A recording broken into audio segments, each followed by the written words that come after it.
நடைபெற்ற தகுதி தேர்வுடைய வினாத்தாள் முதல் பக்கம்.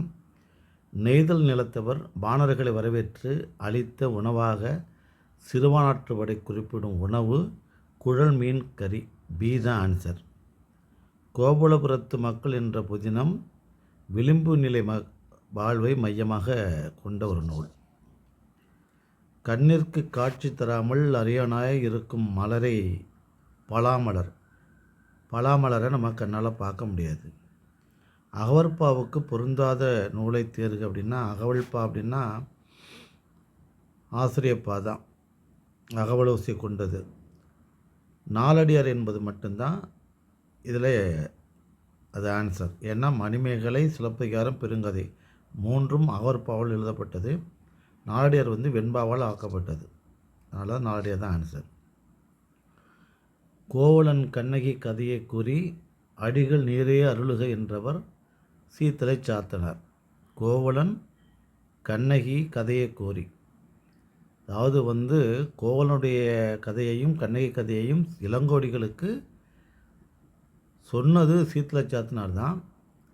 நான் புத்த துறவி, நீங்கள் 3 நாட்டிற்கும் பொதுவானவர்னால நீங்களே எழுதுக அப்படின்னு அவர் சொன்னதுனால தான் முடிகடு வேந்தர் மூவருக்கு உரியது அடிகள் நீரே அருளுக அப்படின்னு சீத்தலை சாத்தனார் தான் சொல்கிறார். எனவே பி தான் ஆன்சர்.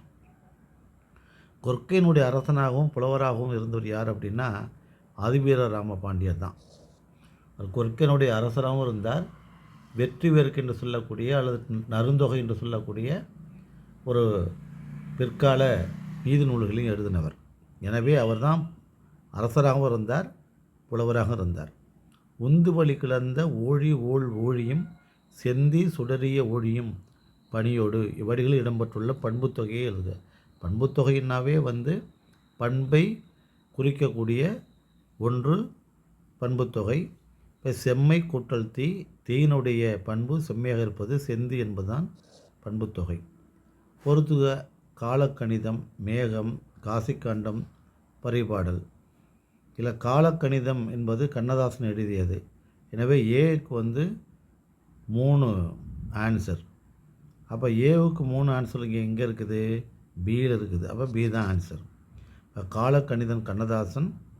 பி மேக நாகூர் ரூமி. காசிக்காண்டம் அதிவீர ராமபாண்டியன். பரிபாடல் கிரந்தியாருங்கிற ஆன்சர் வருது. நன்றி, வணக்கம். அடுத்த பக்கத்தில் பார்க்கலாம்.